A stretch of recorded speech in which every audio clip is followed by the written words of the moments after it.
Hello bachcho, let us read the question. In the following question, it is said that so that in Young's experiment, the dark and bright fringes are equally spaced. So for this, सबसे पहले हम देखेंगे कि हमारा की concept क्या है. So our key concept here is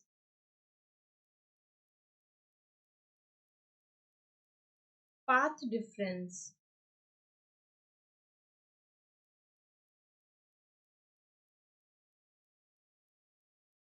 Now, इसको प्रूव करने से पहले हम पहले एक्सपेरिमेंटल सेटअप करेंगे.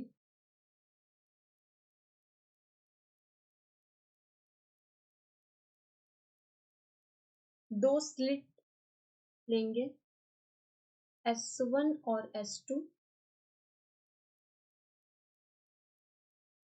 ये S2 है और ये S1 है और यहाँ पे हमारा कोई सोर्स है.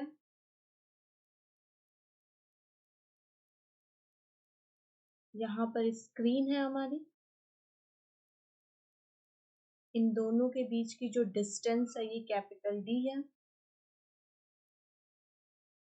एंड हियर सोर्स से लाइट एमिट हो रही है और इस स्लिट के थ्रू पास होके किसी पॉइंट P पर फॉल कर रही है. सिमिलरली स्लिट 2 से भी जाएगी and again this is meeting at this point. और ये जो है हमारा ये सेंट्रल पॉइंट है. लेट इस पॉइंट को हम O से डिनोट करते हैं और ये जो पॉइंट है इसको हम P से डिनोट कर रहे हैं और इस डिस्टेंस को हम Y लिख रहे हैं. रे ऑफ लाइट ऐसे जा रही है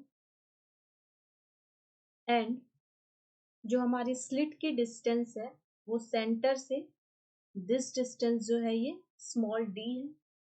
सिमिलरली ये डिस्टेंस भी स्मॉल d है. सो ये टोटल डिस्टेंस जो है हमारी दोनों स्लिट के बीच की ये 2d है. एंड ऑल्सो इस पॉइंट को हम लेट m से रिप्रेजेंट कर रहे हैं. हियर इसको O से रिप्रेजेंट कर रहे हैं. ये P है और इसको हम रे 1 कह रहे हैं और ये हमारी रे 2 है. नाउ मैथमेटिकली जो पाथ डिफरेंस है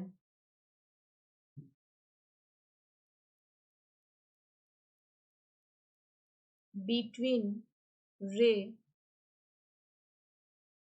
S1P and S2P is so again when we see in the figure जो पाथ डिफरेंस है हमारा ये हो रहा है पाथ डिफरेंस.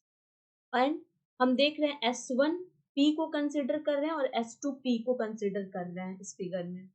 सो पाथ डिफरेंस को हम डेल्टा से रिप्रेजेंट कर रहे हैं और इसको हम लिख रहे हैं S2P minus S1P. Now again जब हम फिगर देखेंगे यहाँ पे भी हमने एक परपेंडिकुलर ड्रॉ.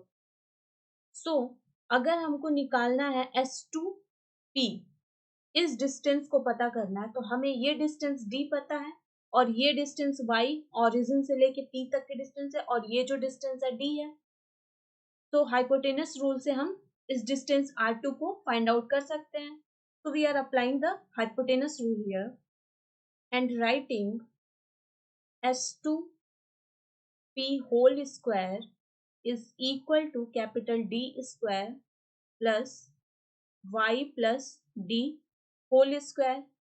So इसको हम ऐसे भी लिख सकते हैं कैपिटल D स्क्वायर को कॉमन ले लिया and this is 1 plus Y plus D whole square divided by D square. ये सिर्फ हमारा y प्लस डी का whole square upon capital D square है. Now here using expansion rule अगर कोई हमारा 1 plus X raise to the power n के form में है तो उसको हम कैसे एक्सपेंड करते हैं 1 plus N X plus dot dot dot.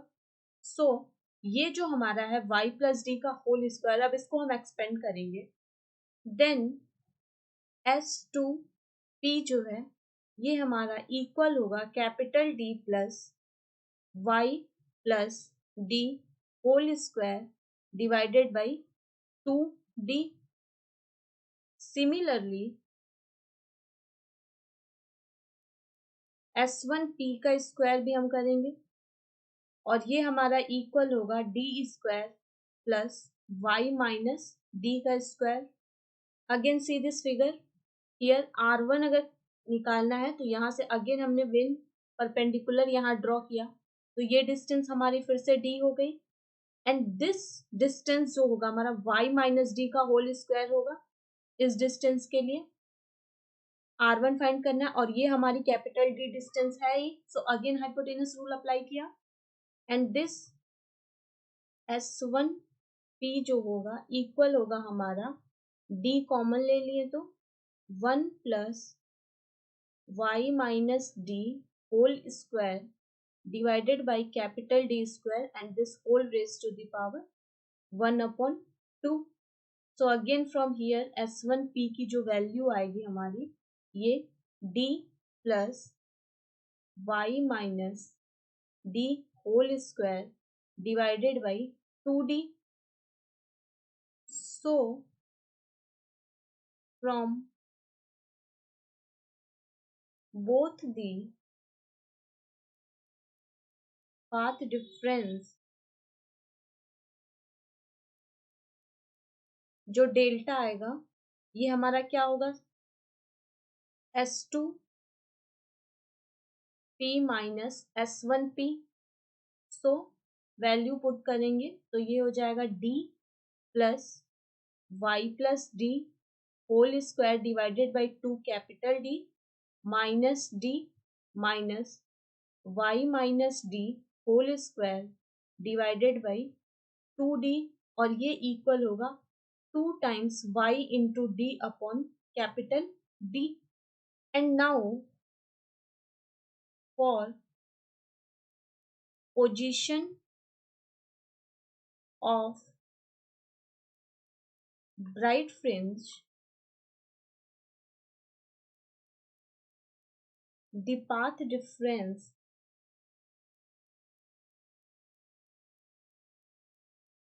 is, जो पाथ डिफरेंस होता है ये n लैम्डा होता है हमारा, एंड हियर डेल्टा की वैल्यू क्या आई है 2y small d upon capital D, and this is equal to n lambda. So from here when we calculate y, so y की जो वैल्यू आएगी ये n capital D lambda divided by 2D होगी, and here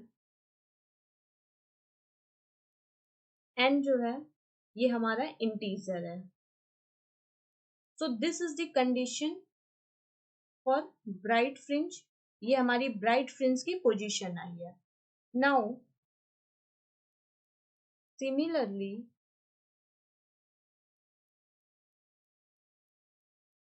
the position of dark fringe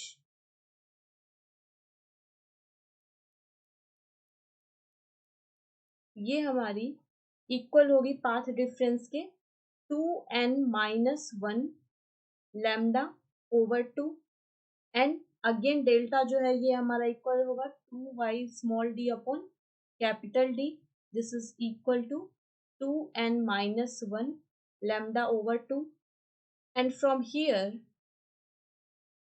ये जो fringe की position आ रही है ये 2n minus 1 upon 2 times 2 small d, and here also n जो है हमारा ये इंटीजर है। Now when we see fringe width of bright fringes, so let हम फ्रिंज विड्थ को ओमेगा से डिनोट कर रहे हैं, तो this will be 2 consecutive fringe width हम निकाल रहे हैं, तो पहला ब्राइट फ्रिंज मान लो, सेकंड ब्राइट फ्रिंज ये हुआ, एंड फर्स्ट वाई एन है हमारा, so this will be equal to n plus 1 d lambda upon 2d, and this is minus n d lambda upon 2d, so this is equal to lambda capital D upon 2d. And similarly, when we see fringe width of dark fringe, then again हम इसको omega से denote कर रहे हैं, तो again this will be Y N plus 1 minus Y N, और ये हमारा इक्वल होगा to N plus 1 upon 2 minus 1 D lambda upon 2d, and minus 2n minus 1 minus 1 divided by 2 D lambda upon 2d. So again ये fringe width हमारी d lambda upon 2d के equal आ रही है. So from here and here it is confirmed that जो हमारी fringe width होती है वो डार्क या ब्राइट फ्रिंजेस पे डिपेंड नहीं कर रही है, दोनों की विड्थ सेम ही आती हैं. Thus we can say that both fringes are equally spaced, and this is our required answer. I hope you understand it well. Best of luck. Thank you.